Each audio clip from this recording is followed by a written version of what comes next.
Welcome, age of vintage society. Walter Matthau was the king of the entertainment world's grouchy but lovable slobs. With his craggy, lugubrious features and his growly voice, Matthau became a star in the Broadway production of Neil Simon's The Odd Couple. Later he played the same role in the film version opposite Jack Lemmon, with whom he shared a successful partnership throughout his career. How Walter Matthau's chronic gambling caused him $183,000 loss.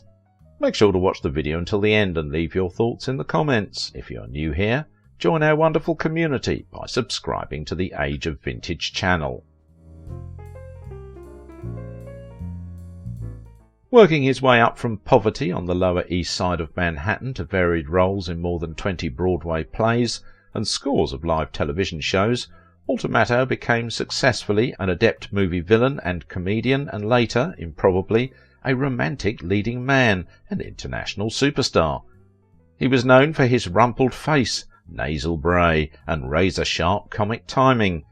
Matthau was memorable as an actor because his face, posture and voice were always his own, yet he had the ability to create a completely believable character. He won an Oscar, 2 Tonys, and for a decade, starting in the late 1960s, was the most popular comedic actor in the world. He would reclaim box office success later in life in the 1990s with films like Grumpy Old Men and Dennis the Menace. Off-screen, Matthau battled chronic gambling and health problems caused by smoking and an unhealthy diet. He loved to joke, and interviewers often had difficulty knowing what to believe when he spoke of his past. Friends and family adored him. His son Charlie wrote in a Father's Day card, "You are a giant, the most loyal and patient husband, and as a father a volcanic and infinite explosion of unconditional love, universal wisdom, and a supernova of everything that is right and good in this world. Apart from that, however, I'm not very pleased with you." On reading it, Matthau broke down and cried, and then never mentioned it again. Walter Matthau was born in New York City in October 1920, the son of Russian and Lithuanian Jewish immigrants. After his father left, he was raised by his seamstress mother in a host of tenements. They were evicted often, in the slums of the Lower East Side. All that Walter had was struggle, his mother Rose told TV Guide in 1963. He ran a card game on the roof of his building when he was 6 years old. He seemed destined for the theatre almost from birth. He was reading Shakespeare at 7. His ambition to become an actor began at the age of 11, when he sold ice cream at Yiddish theatres along 2nd Avenue.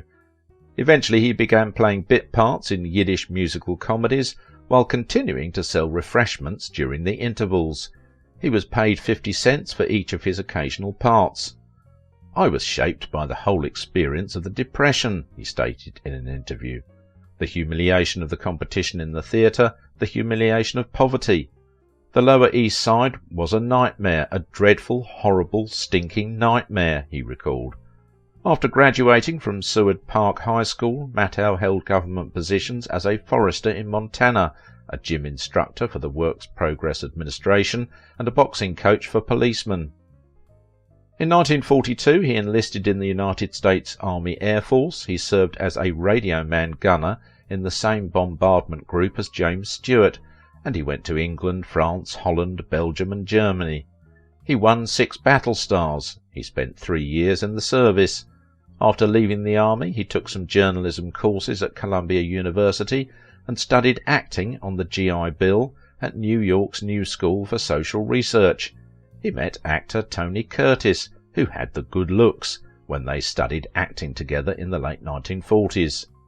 "He was waiting in Schubert Alley when I came out of a stage door," Matthau said, jumping up and down and shouting about how he had made it with Yvonne De Carlo. Matthau didn't have the looks for a young leading man, but as he grew into his face and ungainly frame, he became a character star. Even in his first film, The Kentuckian, he was a hard-bitten saloon keeper. He began to study acting with Erwin Piscator at the New School. He got what he described as the real feel for acting. He later recounted the following exchange with Mr. Piscator. "Matthau, you say here every line wrong. Another actor might have been destroyed. I was destroyed for about 20 seconds. Then I said, Teach me how to say every line right. One way and another I began to learn how to talk, how to look, how to walk, how to act. In a summer stock production of Three Men on a Horse in 1946 he received what he considered to be the finest compliment. A theatre-goer told him he was the only one in the play he did not like. The others looked like actors, he said. You just looked like a pool-room bum. He was reflective and personable in interviews, but he sometimes enlivened them with outrageous lies, saying that his father had been a renegade, defrocked Orthodox priest, and falsifying his training credentials, saying he had studied at Oxford University, the Abbey Theatre in Dublin, and the Moscow Art Theatre. He began to get supernumerary parts on stage and television in the late 1940s. His fellow students included Rod Steiger, Eli Wallach, Tony Curtis and Harry Belafonte. Between innumerable successful stage performances, Matthau began to appear in a variety of supporting roles in Hollywood films, mainly as villains. In 1946 he made his first professional appearance, and within 2 years he was acting on Broadway, playing 2 roles and understudying 7 characters in Anne of 1,000 Days. By 1948 Matthau played regularly on Broadway. He made his first film appearance in 1955 in The Kentuckian as a villain. Through the rest of the 1950s he played bad guys and drunks in a variety of modest movies, including the Elvis Presley movie King Creole and a western, Ride a Crooked Trail. David Anson described Matthau's physique in a Newsweek article. He was a cross between W.C. Fields and a bloodhound, poured into a stooped 6'3" frame. No Hollywood leading man has ever looked or sounded or shuffled like Walter Matthau. Out of that craggy sourpuss face, with its seen-it-all eyes, came a growl of withering disdain that could stop any outburst of innocence in its tracks. In the 1950s he owed several $100,000 in gambling debts. His luck changed in 1955 when he got a part in the hit Broadway show Will Success Spoil Rock Hunter? He fell in love with a fellow cast member, actress Carol Marcus, the former wife of the writer William Saroyan. At the time, Matthau was married to Grace Johnson, whom he wed in 1948 and with whom he had 2 children, David and Jenny. Matthau and Johnson divorced in 1958. He married Marcus in 1959, and the 2 had 1 son, Charlie. In her book Among the Porcupines, Carol Matthau wrote of her husband, "To the outside world he is casual, a man's man, funny, rude. In actuality he is the most passionate man I have ever known. He is the most tender, the most romantic, the most sensual." Matthau had a serious gambling habit. When asked about his lifelong penchant, he would often brush it off as a quirk. Why did he do it? "I wish to hell I knew," he said in 1971. In 1979 he told this magazine that his wife Carol had expressed misgivings over his gambling in her own way. "You're asking fate if fate loves you. It's a big question to ask, and you ask it a lot." Matthau's breakthrough role was as Oscar Madison, the slovenly sports writer in Neil Simon's 1965 Broadway comedy and 1968 film The Odd Couple. But that was only one of an extraordinarily diverse galaxy of characters. In his long career he played lawyers, editors, detectives, spies and sheriffs, and each one of them looked and acted like Walter Matthau. Matthau was a tall man with a perpetual slouch and a perpetual frown, no matter how elegant his character was supposed to be. In common with Oscar, he usually looked as if he had been sleeping in his clothes, but through a kind of reverse chic, Matthau could make himself seem stylish. Without airs or affections, he became a widely respected international star. Though he often played dramatic roles, comedy was his principal métier. With his hangdog face and growling voice, he added humour to his line readings. Dialogue that would not be so funny in print became hilarious when delivered by Matthau.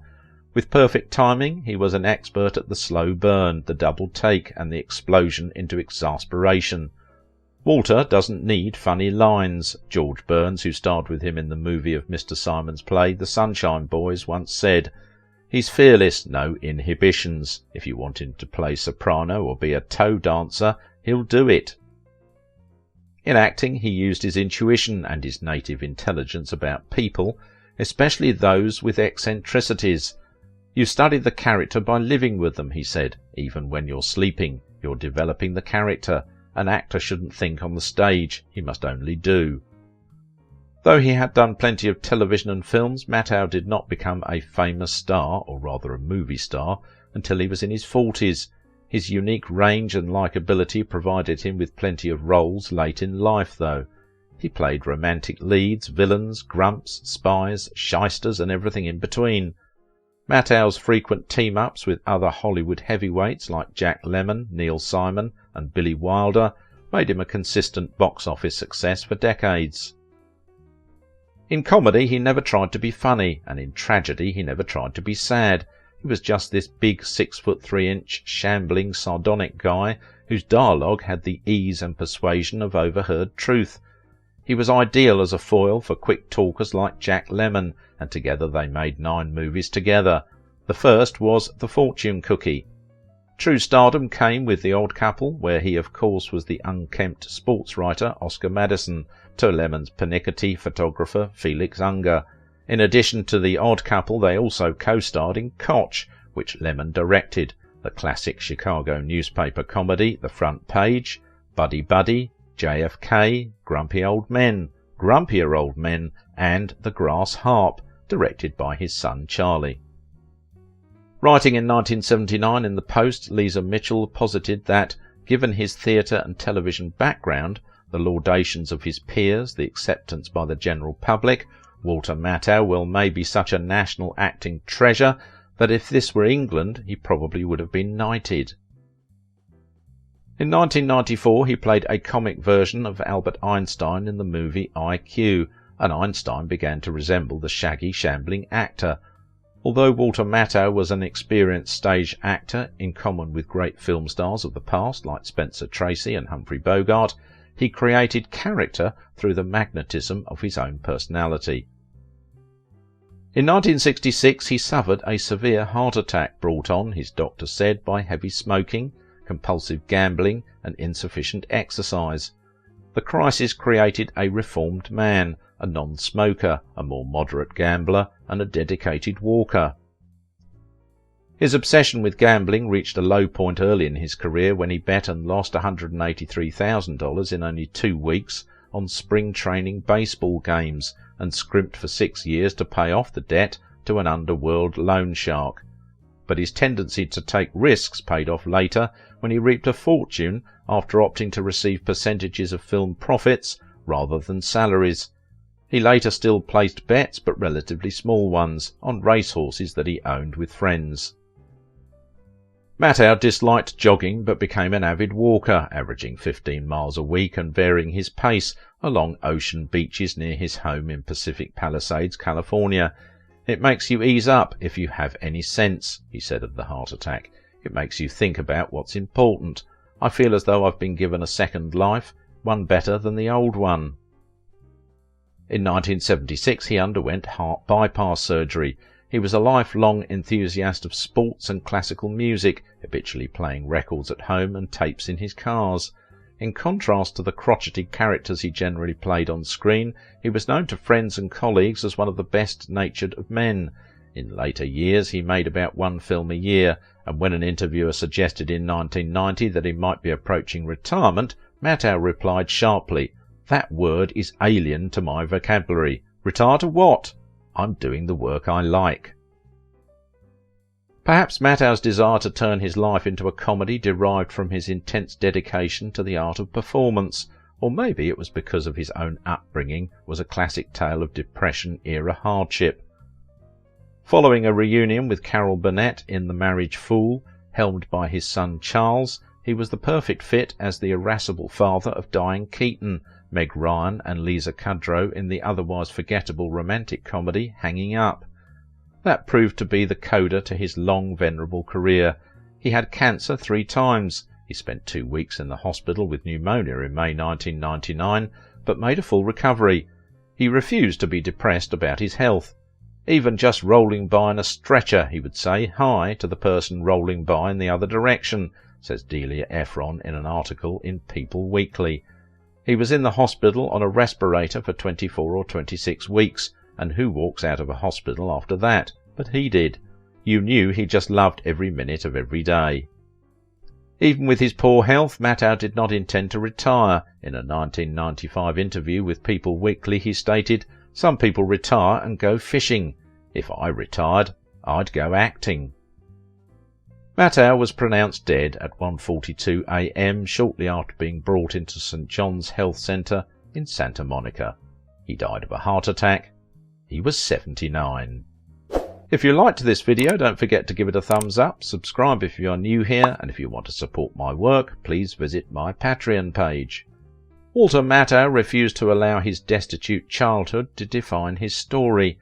His partnership with Jack Lemmon was legendary, so as Jerry Lewis and Dean Martin's. If you want to know the dirty details about their split, please watch this video.